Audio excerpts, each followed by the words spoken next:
Draw in breath from the rays, drawing up 3 times as much as you can, and you will see yourself being lifted up and ascending to the height, so that you seem to be in midair.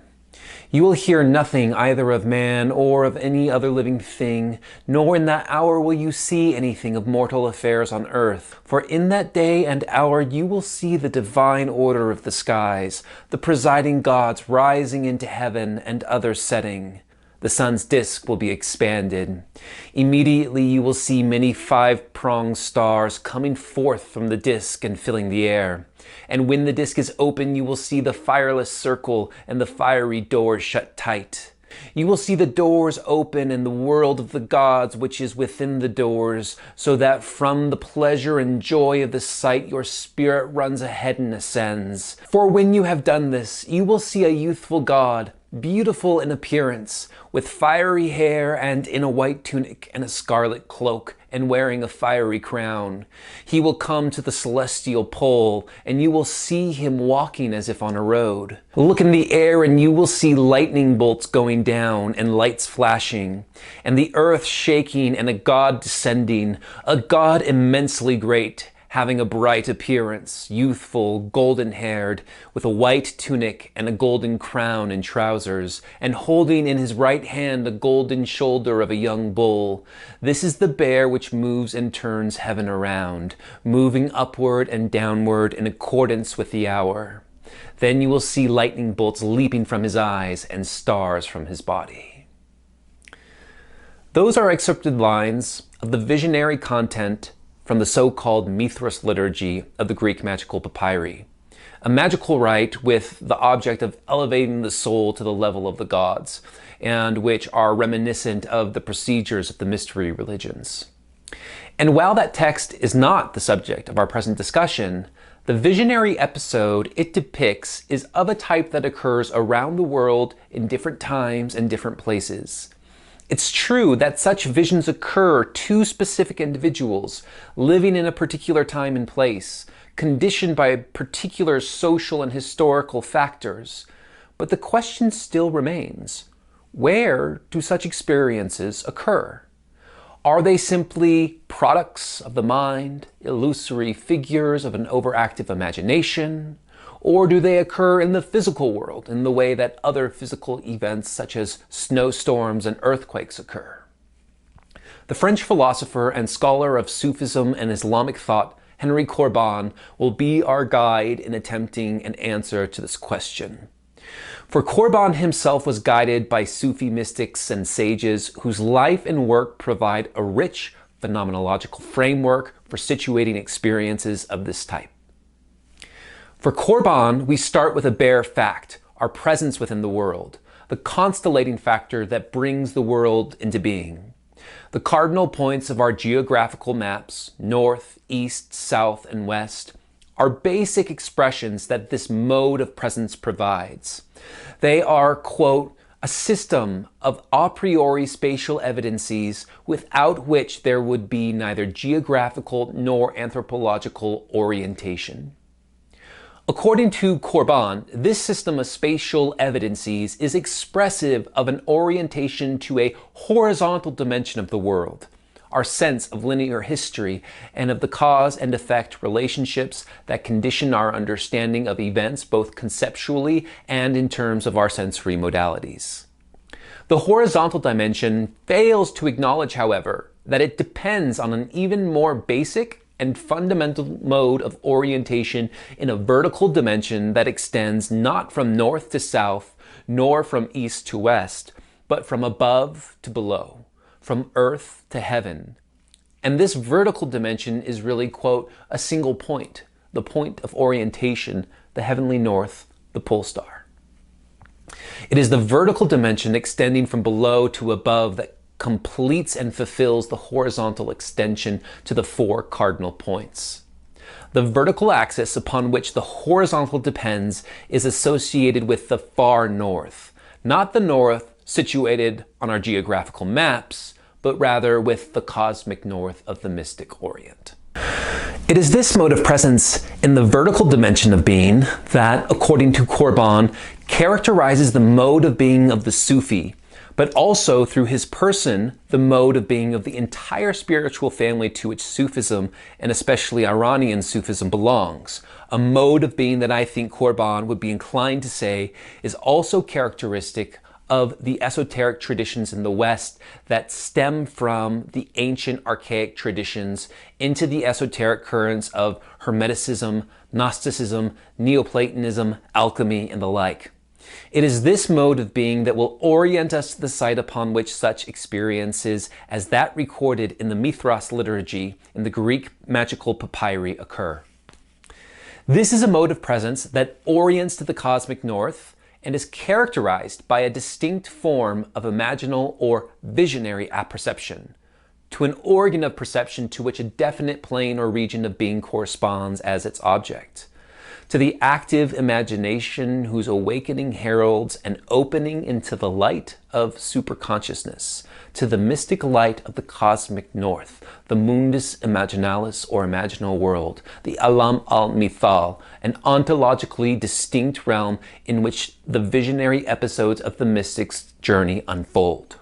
This is the heavenly earth of Hercalia, a concrete spiritual universe, the autonomous world of visionary figures and forms situated in the cosmic north and discovered through this polar orientation.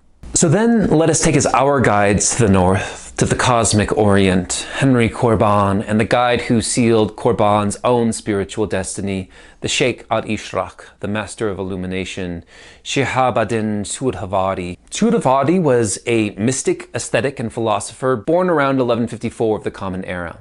He founded the Illuminationist school of philosophy, with his most famous work being the Hikmat al-Ishraq, the philosophy of illumination, which rejected core elements of the Aristotelian and Avicennan peripatetic philosophy and asserted the superiority of the ancient sages. The best and most perfect philosopher for Shurawardi is the one who has mastered not only the discursive elements of philosophy like logic, physics, and metaphysics, but who is also a master of intuitive or mystical philosophy, the direct and unmediated visionary apprehension of the world of immaterial lights, an experience of the continuous irradiation from the light of lights which creates and sustains reality.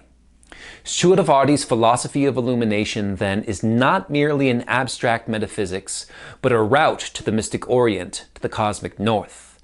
Not only did Suhrawardi make contributions in logic, physics, and metaphysics, he also composed so-called allegories. Although allegory, or mere allegory or story, as Corbin notes, doesn't quite do justice to these works, which are themselves hikayat, literally meaning stories, but Corbin chooses the translation recital. These are not ordinary stories or recitals, however. They are recitals that mimic and imitate the active and actual repetition of the event that they narrate. The recital itself is the site of a mystical experience, a transportation to the cosmic north, in which the event that is narrated is reproduced or reactualized in the world of Hercalia, on the plane of the mundus imaginalis. There is controversy in the scholarship here about how important the recitals are in relation to Suhrawardi's overall philosophical corpus, with one camp seeing the recitals as semi-popular works that are not central to the illuminationist philosophy. However, if Corbin is correct, and the recitals are indeed intended not to be mere allegories or stories of what might as well be expressed in doctrinal terms, but rather as the reproduction and imitation of the prophetic and visionary events of another world, timeless in themselves, then I think we must admit them a central place in Suhrawardi's philosophy overall. The role of spiritual hermeneutics here, tawil, becomes essential, for it picks up the path where the discursive intellect is no longer able to travel. That is, a path leading not horizontally to the edges of space, but a vertical path from below to above, from heaven to earth.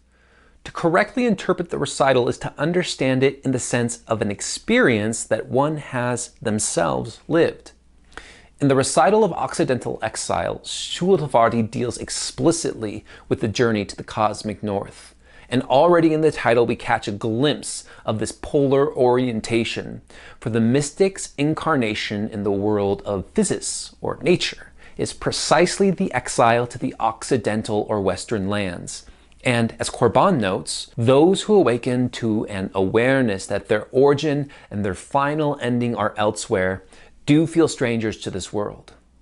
Such an awakening produces a longing for the cosmic north, the orient, the land where the spiritual sun rises. Corbin writes, "This orient is the mystical earth of Hercalia, terra lucida, situated at the heavenly north."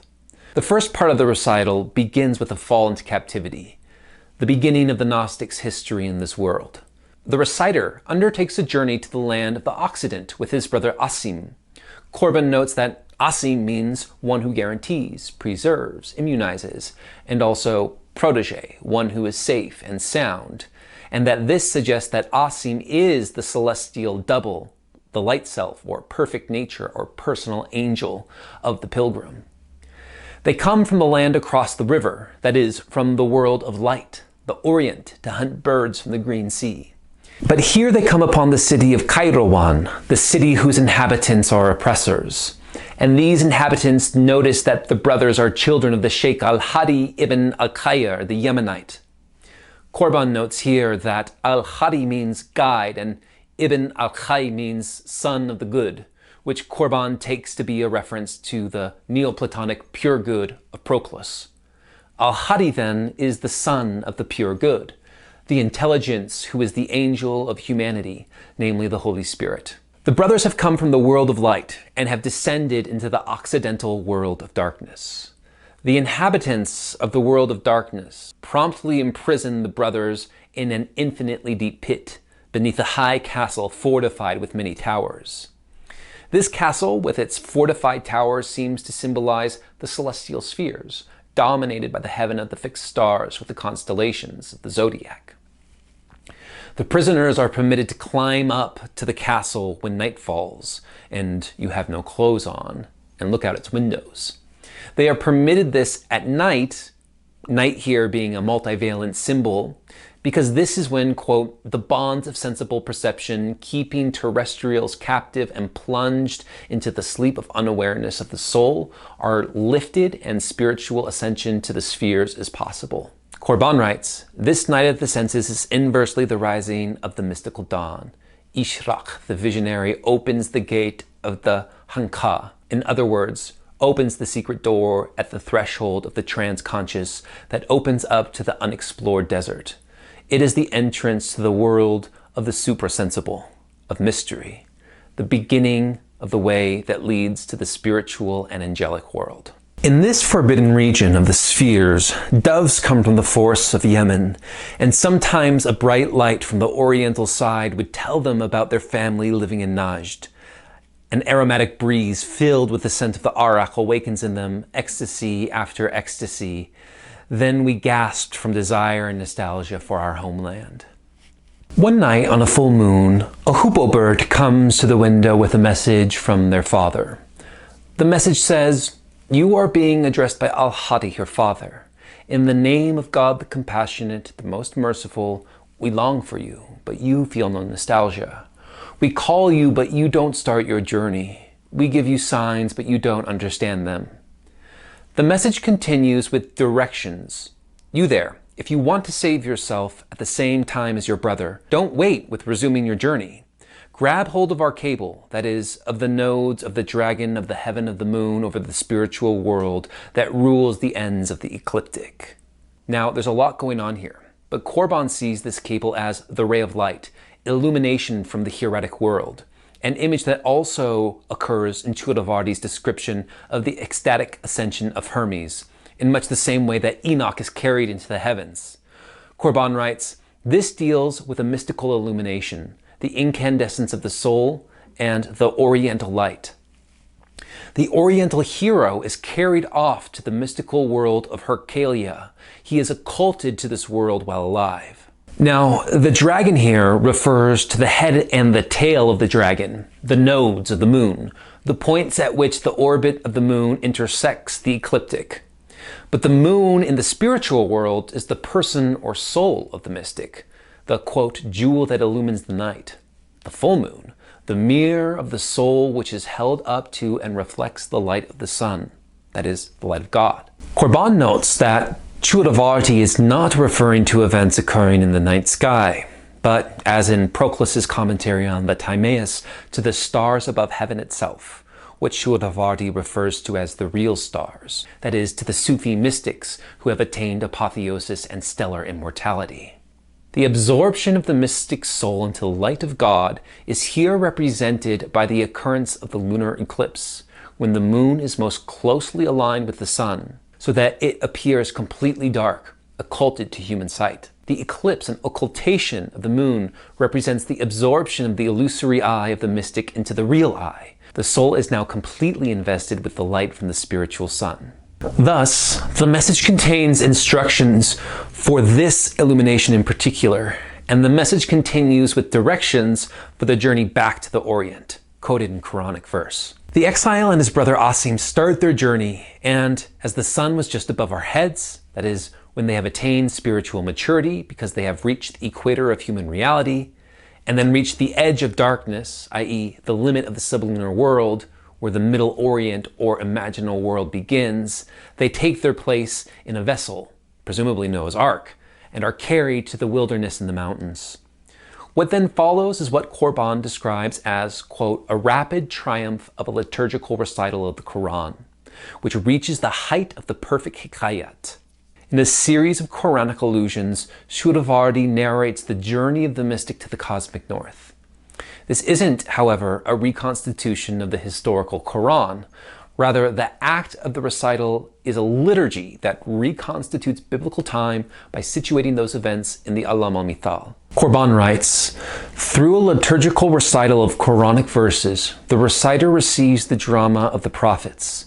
His journey to the mystical Sinai will follow the route of the prophets of his own being, and he will rise from heaven to heaven in his own being to the astrum in homine, the star in man, achieving apotheosis and stellar immortalization.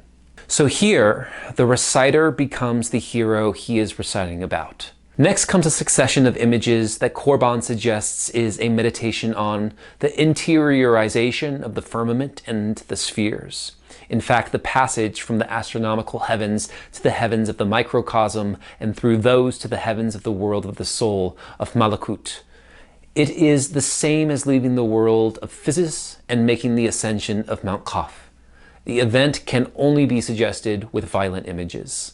So in strophe 25, we read, then I took the two burdens and the spheres and put them and the artisans in a bottle that I had made into a round shape with lines like circles.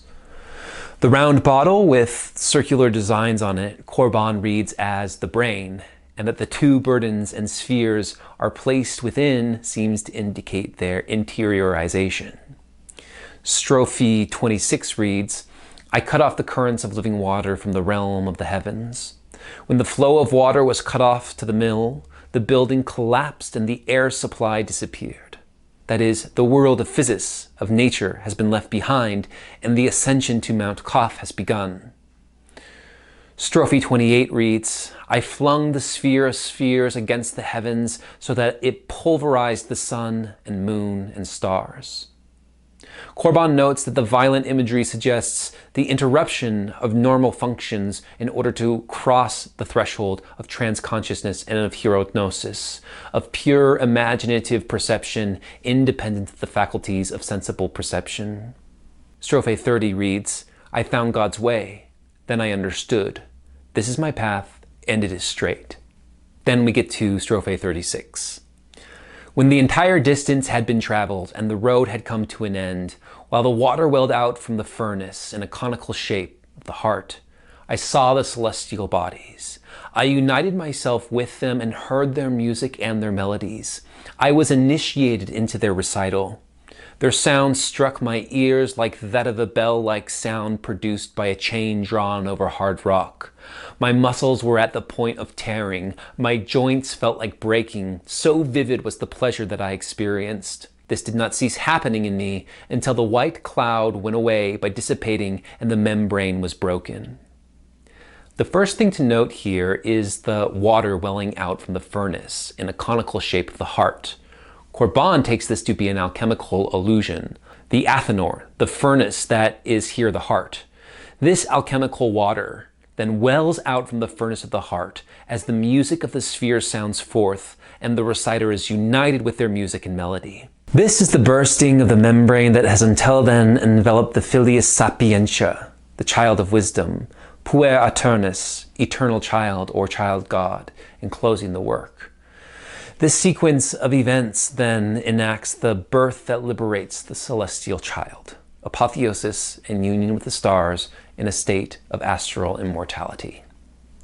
Finally, in strophe 37, the reciter arrives at the great rock at the summit of a mountain that looked like the sublime mountain, where the spring of life and immortality gushes forth.